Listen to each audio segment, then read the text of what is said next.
పలకరించి మా పార్టీకి ఓటేయండి, లేదు మా పార్టీకి ఓటేయండి అని అందరు చెప్తూ ఉంటారు.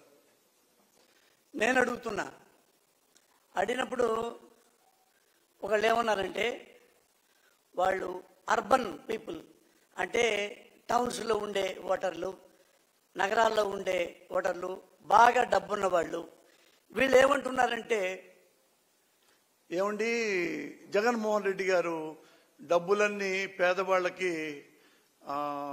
పప్పు బెల్లాలాగా పంచిపెడుతున్నారు, అది మీకు కరెక్ట్ అనిపిస్తుందా?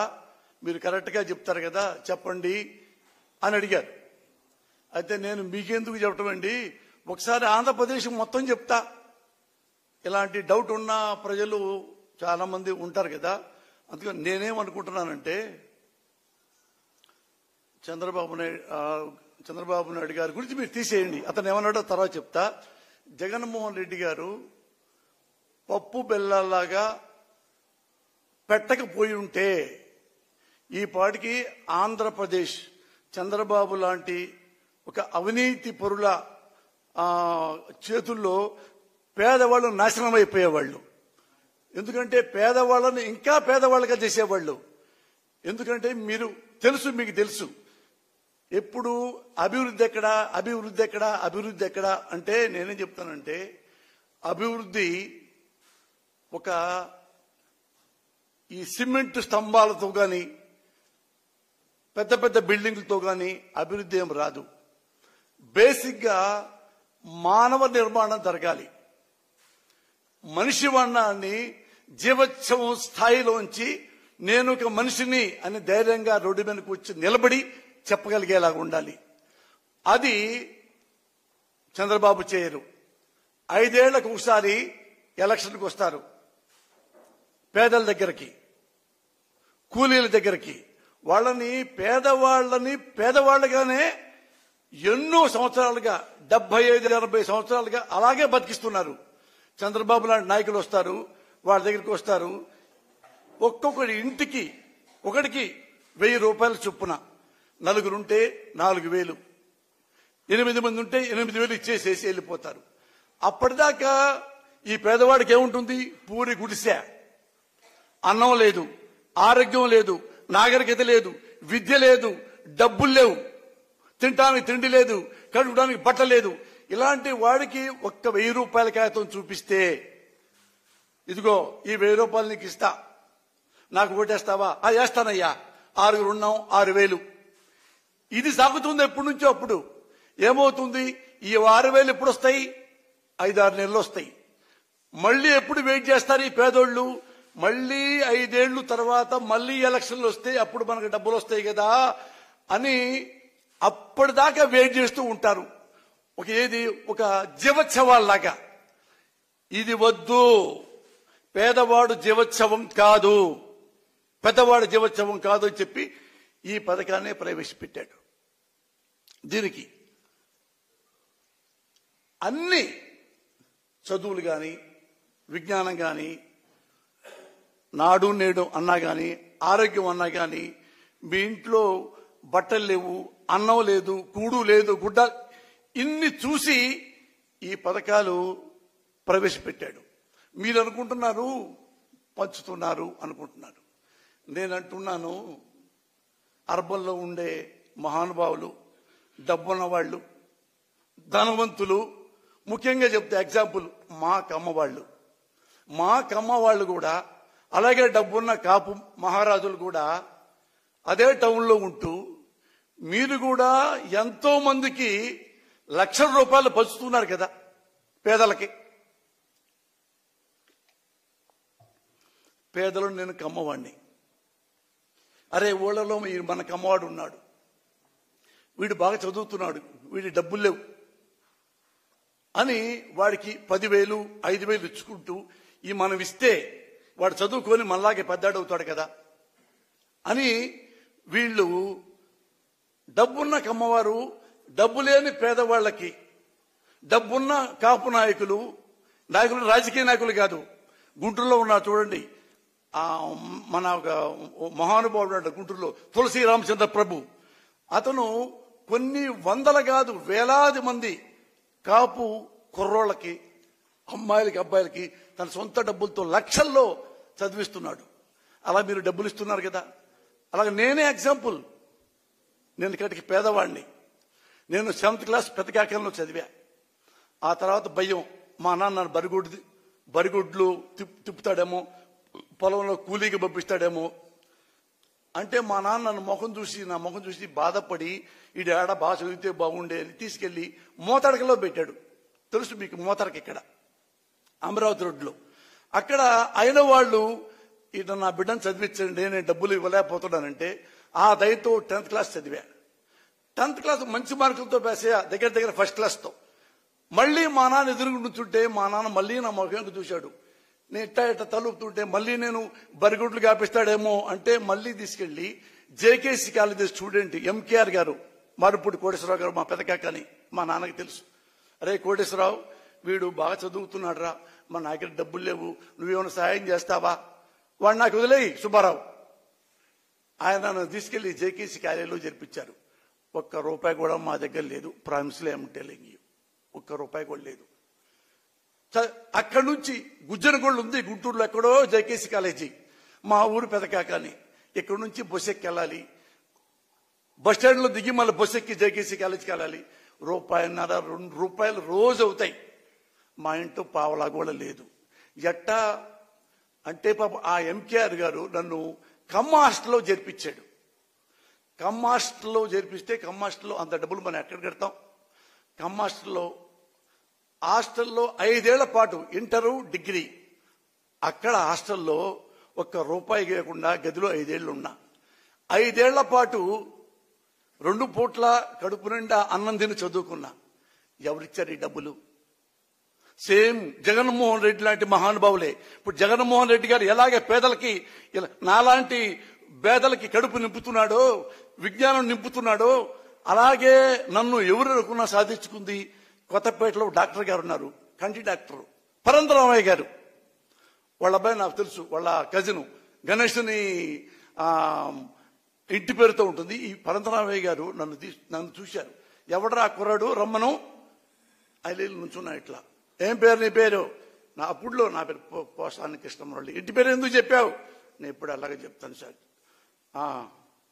ఎన్ని వచ్చినాయి మార్కులు? ఇన్ని వచ్చినాయి సార్. సరేరా, నిన్ను 5 ఏళ్లు ఇక్కడే ఉండి చదివిస్తా, కాలేజ్ ఫీజు కూడా నీకు కడతా, హాస్టల్లో నీకు 5 ఏళ్ళు అన్నం నీకే పెట్టిస్తా, నువ్వు బాగా చదవాలి, మరి పాస్ అవ్వాలి, బాగా చదువుకోవాలి. చదువుతాను సార్, వెళ్ళిపో అని బుధం తడితే 5 ఏళ్లు ఆ మహానుభావుడు నన్ను చదివించాడు. డిగ్రీ చదివాను, తర్వాత MA చదివా. ఇప్పుడు మీ అర్బన్ పెద్దలు మీరు అన్నట్టుగా ఆ ఇంట్లో ఆడవాళ్ళు, ఆ ఇంట్లో పెద్దవాళ్ళు, ఏమండి డాక్టర్ గారు, వాడెవడో పిల్లోడు చాలా మంది ఉంటారు, ఇన్ని లక్షలు ఆ పేదలకు ఇచ్చే కర్మ ఎందుకండి మీరు ఇవ్వాలి వాళ్ళకి అని ఒక మొక్క ఇంట్లో ఆ ఆడపుడ్చు అని ఉంటే, ఈరోజు పోసాని కృష్ణమల్లి గారి దగ్గర ఎడ్యుకేషన్ లేదు. ఈరోజు కూలీగా ఉండేవాడిని, ఏ హోటల్లోనో కప్పులు తీస్తూ ఉండేవాడిని. నేను కూలి పని చేశా, అందుకే ఈ మాట చెప్తున్నా. కప్పులు తీసుకుండేవాడిని, నాకేం లేదు, పూరి గుడిసా.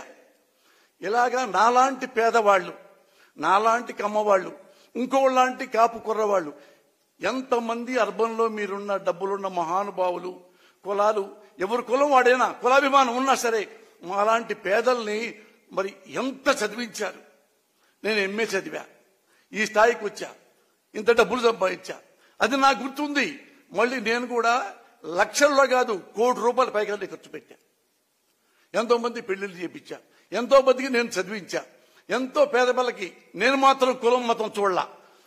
హైదరాబాద్లో కూర్చొని ఎంతో మందికి డజన్ల పైగా చిన్న పిల్లలకి 4 నెలలు, 7 నెలలు, 10 నెలలు ఇలాంటి పిల్లలకి గుండెకి హోలు పడితే స్టార్ హాస్పిటల్లోనే అందరికీ చేపించా. అందరూ బతికారు. అలా నాకుంది, నేను చేశా ఇన్ని లక్షలు. అదే నా భార్య, ఏమండి వాడెవడు, వీడెవడు మొత్తం 60-70 లక్షలలాగా ఖర్చు పెట్టి పారునుకారు మీరు ఏ అని మా ఆవిడ అనుంటే, నేను నో అనుంటే వాళ్ళు చాలా మంది చచ్చిపోయి ఉండేవాళ్ళు. నేను ఎప్పుడైనా పేపర్ చూస్తే నాకు డబ్బులుంటే ఇది ఇవ్వాలంటే ఇస్తా. బీహార్లో వాచ్మెన్ కొడుకు కూతురు 10 ఏళ్ళు గుడ్డికి హోలు పడింది. 1.5 లక్షలు ఇస్తే ఆమె బతుకుద్ది. రామోజీరావు గారు ఆ ఈటీవీ అందులో నేను చూశా. ఆ ఏజెన్సీ వాళ్ళని పిలిపించుకొని 1.5 లక్షలు ఇచ్చా త్రూ రామోజీరావు. ఆ డబ్బులు పంపించాను సార్, ఆమెకి ఇస్తా. ఆమె బతికింది. అప్పటికి వాడు నా ఫోటో పెట్టుకున్నాడు. అలాగా మేము కూడా మాలాంటి పేద బతుకులో అలాగే అలా డాక్టర్ ఫోటోలు పెట్టుకొని ఇంకోళ్ళు ఫోటో పట్టుకొని స్ఫూర్తిదాయకమయ్యాం. ఇది మీరు డబ్బులు పంచి మాలాంటి వాళ్ళని పైకి తేడానికి జగన్మోహన్ రెడ్డి గారు పేదవాళ్లకి బ్యాంకులో డబ్బులు వేసి అవి పంచి వాళ్ళ జీవితాలు బాగు చేయడానికి ఏమన్నా తేడా ఉందా? మీరంతా హృదయంతో ఎంతమందికి ఎన్ని వేల మంది కమ్మ ధనవంతులు మరి పేదలు మీ డబ్బులతో లక్షల రూపాయలతో చదివించారే. మరి ఇప్పుడు ఇతను అదే పద్ధతి కదా, ఇది పద్ధతి కాదు. ఈయన ఈ పద్ధతి చేయకపోయి ఉంటే ఓల్డ్ పద్ధతి ఏంటో మీకు తెలుసా? ఎలక్షన్ వస్తుంది, ఒక వారం రోజులు మొత్తం డబ్బులు పట్టుకొస్తారు. ఆ పేదవాళ్ళకి అలాగే వస్తారు. అదే పూరిళ్ళు, అదే మట్టి గోడలు, అదే కుండలు, అదే పచ్చడి అన్నం, అదే మజ్జిగ, అదే పిల్లవాళ్ళు అంటుకోవడం దొంగకోవటం. ఎవడు చదువు లేదు, ఎవడికి విజ్ఞానం లేదు, ఎవడికి ఆరోగ్యం లేదు, ఎవరికి ఆరోగ్యశ్రీ లేదు. ఏమా వెంకయ్య ఎంత కావాలి నీకు? సార్ పోయినసారి 500 ఇచ్చారు సార్, 1000 రూపాయలు ఇవ్వండి సార్. 1000 రూపాయలు తీసుకుని వీడు మళ్ళీ ఎప్పుడు వాడి జీవితం ఎప్పుడు బతకాలి? ఎప్పుడు ఈ డబ్బులతో వాడు చంద్రబాబు లాంటి వాళ్ళు వచ్చేసి 1000 కదా 2000 ఇచ్చేయి పో, 2000 ఇచ్చేశారు. వాడు ఎమ్మెల్యే అవుతాడు, మంత్రి అవుతాడు, ముఖ్యమంత్రి అవుతాడు, కోటీశ్వరుడు అవుతాడు, వేల కోటీశ్వరులు అవుతారు. ఈ పేదవాడు ఎక్కడ ఉంటాడు? అక్కడే ఉన్నాడు. అంత దుర్మార్గులు కొంతమంది మన రాజకీయ నాయకులు. నేను చెప్పిందేం కాదు, ది గ్రేట్ రాజీవ్ గాంధీ ఒక మీటింగ్ లో చెప్పాడు, మన ఇండియాలో రాజకీయ నాయకులు అంతా దొంగవాళ్ళు అంటే అని నవ్వుతూ చెప్పాడు. దొంగవాళ్ళు అంటే మనం ఎగ్జాంపుల్ ఆంధ్రప్రదేశ్ లో ఒక రాష్ట్రం, ఆడకెళ్ళి ఒక జిల్లా, ఆడ నుంచి మండలం, లోపల కుగ్రామం. ఇక్కడ మనం ఒక పథకం పెట్టి ₹1 ఇక్కడ నుంచి ఢిల్లీ నుంచి ఆ కుగ్రామానికి ఎలా పంపించాలి అంటే ఆ రూపాయి ఢిల్లీ నుంచి ట్రావెల్ అవుతుంది. ఢిల్లీ నుంచి ఆ కిందకి వచ్చే వరకు, ఆ 100 కిలోమీటర్లు వచ్చే వరకు ఆ కింద వచ్చి అరిగి తరిగి పేదవాడి చేతికి అది పావలాగా మారిపోతుంది. That kind of politicians we are having right now. ఇది రాజీవ్ గాంధీ గారు చెప్పారు. ఇలాంటి పిచ్చి పనులు జగన్మోహన్ రెడ్డి గారు చేయలేదే. డైరెక్ట్ గా ₹1 కూడా లంచం లేకుండా డైరెక్ట్ గా తీసుకెళ్లి బ్యాంకుల్లో వేసి, ఎందుకు వేశాడు? ఓన్లీ ఓట్ల కోసమేనా? ఓట్ల కోసమే వేసేస్తారు ఇన్ని లక్షల కోట్లు. అంటే మీరు ధనవంతులు, మా కమ్మ ధనవంతులు, మా కాపు ధనవంతులు, వీళ్ళు కూడా మాలాంటి పెద్దవాళ్ళని పేదవాళ్ళని లక్షలు చదివించింది స్వార్థం కోసమా? ఓట్ల కోసమా? భవిష్యత్తులో రాజకీయ నాయకుడు అవుతావనే కాదుగా. చిత్తశుద్ధి, హోల్ హార్టెడ్నెస్, మానవత్వం. వాడు మనలాంటి మనిషే, కాబట్టి మనకి డబ్బు ఉంది, వాడికి డబ్బు లేదు. ఇదే లాజిక్ జగన్మోహన్ రెడ్డి గారిది. ఏమిచ్చాడు డబ్బులు? అటు ఇచ్చి వెళ్ళిపోలేదా? డబ్బులు ఇచ్చి దేనికి ఇస్తున్నారు? అమ్మా మేము పిల్లలను చదివించాలంటే వాళ్ళు అప్పుడుదా కూలికి వెళ్ళేవాళ్ళు. మీ కూలికి వెళ్ళే డబ్బులు కూడా నేను ఇస్తా, నీకు ఇస్తా, పిల్లలు చదివించు. దానికి డబ్బులు ఇచ్చాడు. నాడు నుండి చదివించాడు. బూట్ల కాడ నుంచి, లేసుల కాడ నుంచి, బట్టల కాడ నుంచి, వాటర్ ప్రూఫ్ బ్యాగు కాడ నుంచి, ట్యాబుల్ కాడ నుంచి ఇన్ని ఇచ్చింది దేనికోసం? మానవ నిర్మాణం కోసం. దీని మించిన మానవ అభివృద్ధి కంటే గొప్ప అభివృద్ధి ఇండియాలో ఇంతవరకు జరగలా. జరుగుంటే మీరు చెప్పండి. చంద్రబాబు నాయుడు గారు అంటారు ఓ మాట, ఏంటంటే ఎన్నెన్నో పథకాలు పెట్టాం, సంపద సృష్టిస్తాం అన్నాడు కదా. మీరు వెళ్ళిపోయిన తర్వాత మీరు నెట్లో చూడండి, మీరు ఆయన దగ్గరికి వెళ్ళి అడగండి, అడగాపితే ఇంకోటి కనుక్కోండి. ఆయన ఎప్పుడు ముఖ్యమంత్రి అయ్యాడు ఆ రోజు నుంచి ఈ రోజు వరకు ఆయన బడ్జెట్ చూడండి. ప్రతి బడ్జెట్ లో రెవెన్యూ లోటు ఉన్నవాడివి ఎట్ట సంపద నువ్వు క్రియేట్ చేయగలవు? ఎవరిని అడగండి, ఎవరి సింపుల్ లాజిక్. నా ఇంట్లో రూపాయి లేకుండా నేను ఎలా బిల్డింగ్ ఉంటాను? నా ఇంట్లో పావులా కూడా లేకుండా ఎలా నేను క్రాప్ చేపించుకుంటాను? ఎప్పుడు నీ బడ్జెట్ ఆ రెవెన్యూ లో బడ్జెటే, దానికి నువ్వు ఈ సంపద అనేది లేదు. కానీ సంపద తెలియదు కదా నా పిల్లలకు, పాపం పేదలకు ఏం తెలుసు? ఇవన్నీ ఎంత మోసం చేసి ఇప్పటి వరకు ఆయన బతుక్కుంటూ వచ్చాడు. ఎందుకు నేను అనుకుంటున్నానంటే, ఈ అర్బన్ ఓటర్ మహాశయులకి మీరు గమనించండి, ఒక్కసారిగా ఒక ఇంప్రెషన్ పెట్టుకోకండి. First impression carries up to last అట్టొద్దు. ఏం మోసం చేశాడు జగన్ గారు మీరు క్వశ్చన్ చేసుకోండి. ఏం మోసం చేస్తున్నాడు అప్పటి నుంచి చంద్రబాబు నాయుడు గారు మీరు ఎంక్వైరీ చేసుకోండి. అదే మళ్ళీ మీ అర్బన్ సోదరులకు నేను అడుగుతున్నాను, ఇదే కదండి మరి వైఎస్ఆర్ కూడా చేశారు. ఇప్పుడు వైఎస్ఆర్ గారు చేశారు కదా, ఏం చేశారు? ఆంధ్రదేశంలో రైతు సోదరులు వాళ్ళు పంటలు పండగలేకపోతే, ఏదో ప్రాబ్లం వస్తే ఇల్లు బ్యాంకులో తాకట్టు పెడతారు, ఆడపడుచుల బంగారం తాకట్టు పెడతారు, పొలం తాకట్టు పెడతారు. ఆ డబ్బులు తెచ్చుకొని మళ్ళీ పంట పండిస్తారు. మళ్ళీ అతివృష్టి, మళ్ళీ అనావృష్టి, మళ్ళీ పంటలు పోయి వేల వేల వేల వేల అప్పులు రైతుల చేతుల్లో పడిపోయి వాళ్ళు అనేబుల్ టు పే.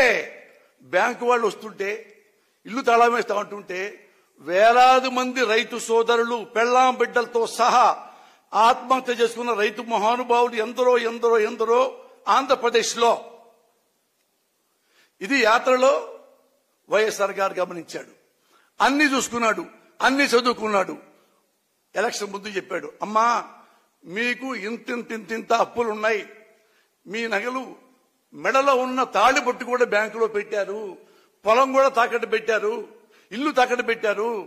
నేను గెలిస్తే ముఖ్యమంత్రి అయితే ఒక్క పైసా కూడా మీరు కట్టక్కర్లేదమ్మా, డైరెక్ట్ గా బ్యాంక్ వెళ్ళి సంతకం పెట్టు, ఏలుముద్రై మీ ఇల్లు తీసేసుకోండి, మీ బంగారం తీసుకోండి, మీ పొలం తీసుకోండి అని చెప్పితే ఈయన ముఖ్యమంత్రిగా గెలిపిస్తే అందరి రైతు రుణమాఫీ చేశాడు, రుణ విముక్తులు చేశాడు. వెంటనే బ్యాంకుల్లో వేలాది మంది లక్షలాది మంది రైతు సోదరులు బ్యాంకులకు వెళ్ళి ఇట్లా ఎలుముద్ర వేయటం, డాక్యుమెంట్లు ఇంటికి తీసుకెళ్లిపోవటం, ఇంటి ముద్ర వేయటం, ఆ ఆడపడుచుల బంగారం తీసుకెళ్లిపోవటం, ఎలుముద్ర వేయటం, పొలం డాక్యుమెంట్లు తీసుకెళ్లిపోవటం.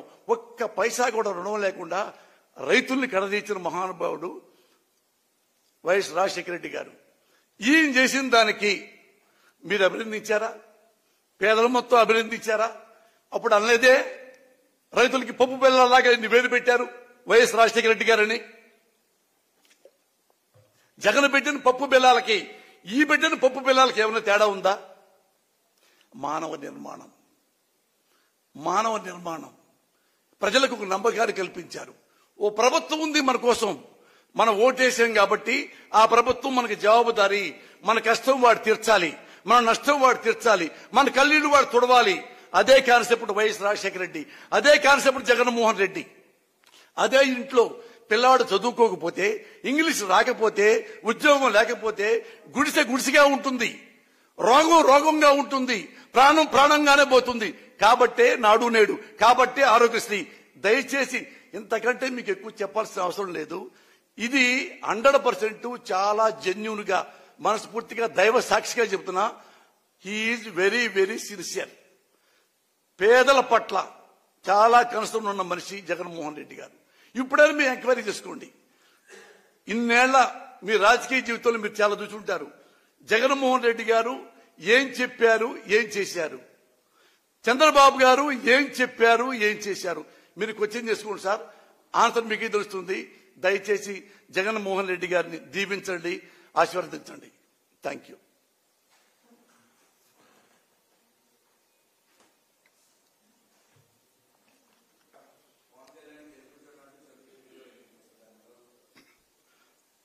పవన్ కళ్యాణ్ ని గెలిపించండి అని చిరంజీవి గారు స్టేట్మెంట్ ఇచ్చారా?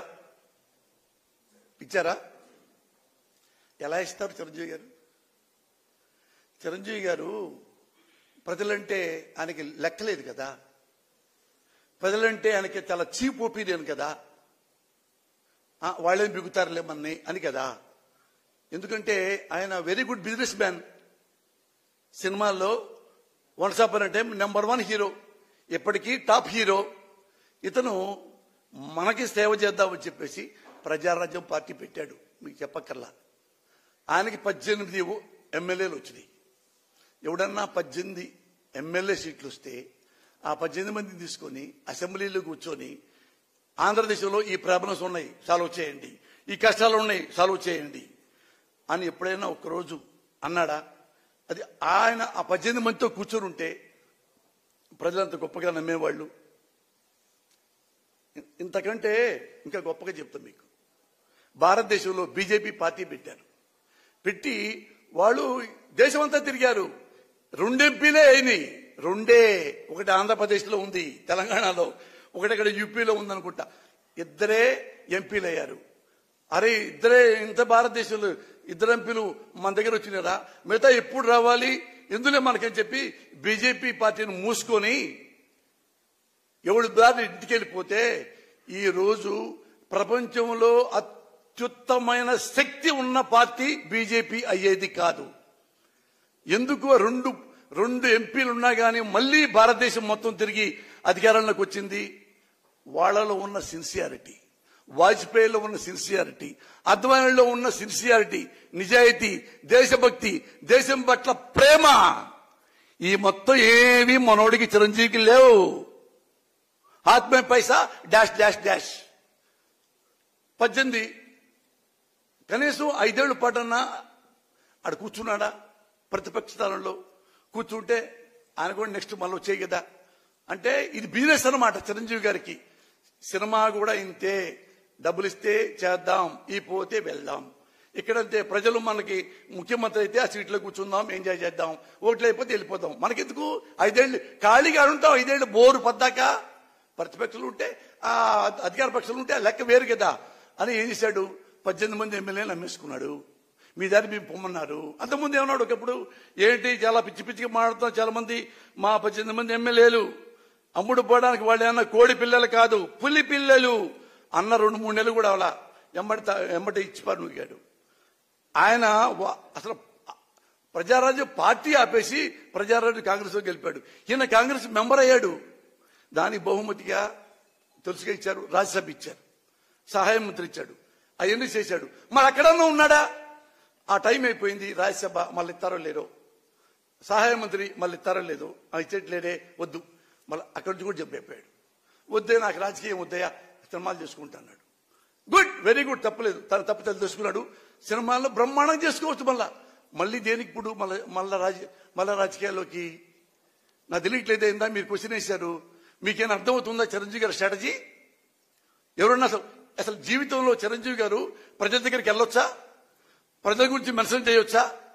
మా తమ్ముడు ఓటేయండి, వాడు బాగా చేస్తాడు అంటే నువ్వు బాగా చేయవా? అందుకని నీకు వద్దా? మీ తమ్ముడు బాగా చేస్తాడా? అదనే చెప్పు. నేను వెనుపోటు పొడిచాను ప్రజలకి, ముఖ్యంగా కాపు సోదరులకి. ఎంతమంది కాపులు తెలుసా? నేను అక్కడే ఉన్నా ప్రజారాజ్యంలో. నాకు కూడా ఎమ్మెల్యే టికెట్ ఇచ్చారు కదా, ఎమ్మెల్యే టికెట్. అప్పుడు ఉద్యోగాలు మానేసి ఆయన దగ్గర ఉన్నారు. మన వాడు ఫస్ట్ టైం అవుతాడు అనుకుంటా ఆశపడి ఇల్లు అమ్ముకున్నారు, పొలాలు అమ్ముకున్నారు, నమ్మకం పెట్టుకున్నారు. ఓడిపోయినా కూడా పెద్ద బాధపడలా, ఒకసారే కన్నీళ్లు పెట్టుకున్నారు. ఈయన వెన్నుపోటు పొడిచినందుకు, పార్టీ అమ్ముకున్నందుకు వాళ్ళు ఈ క్రైడ్ లైక్ ఎనీథింగ్. కానీ ఇంకా చాలా గొప్పవాళ్ళు కాపు సోదరులు ఈ మాత్రం ఏమనకుండా తను వాళ్లే గుండెల్లో సర్దుకొని బాధ పడ్డారు. ఇప్పుడు మళ్ళీ ఈయన వచ్చేసి ఏసనే చిరంజీవి మా తమ్ముడు పార్టీ పెట్టాడు. ఆ పార్టీ, ఈ పార్టీ మీరు కలిసి 6 నెలలన్నా జనాన్ని నమ్మించారు. మీ వాడు 1 మంత్ కూడా మా నమ్మించలేపాడే. అయినా మళ్ళీ ఇస్తారా? అవునులే, రాజకీయాలు కదా, ఓటు హక్కు మీకుంది, మీరు నుంచోవచ్చు, మళ్ళీ ఎమ్మెల్యే అవ్వచ్చు, మళ్ళీ మంత్రి, ఏమో మళ్ళీ చిరంజీవి గారు ముఖ్యమంత్రి కూడా అవ్వచ్చు. నమ్మకం లేదా మీకు? గుర్రం ఎగరావచ్చు. What can we do? ఇది అన్నాం అనుకో, ఏమంటే తెలుసా? ఎమ్మటే తిట్లు, లం డా. అంటే అసలు రియలైజేషన్ లేదు మనుషులకి, రియలైజేషన్ లేదు. అరే ఒక తప్పు చేశామే, ఐ డిడ్ మిస్టేకే, అన్బేరబుల్ మిస్టేకే, మనం రిపీట్ అవుతామే, లేదు, రియలైజేషన్ లేదు. అన్నవాడిని డిమారలైజేషన్ చేస్తారు. వీడు మన క్వశ్చన్ చేస్తాడా? చేస్తా. ఎందుకంటే నేను ఓటర్ని, ఈ దేశంలో ఒక పౌరుణ్ణి, ఓటకు ఉన్నవాడిని, మంచి నాయకుడు కావాలనుకునేవాడిని. వీడు మంచి నాయకుడు కాకపోతే నేను వద్దనుకునేవాడిని.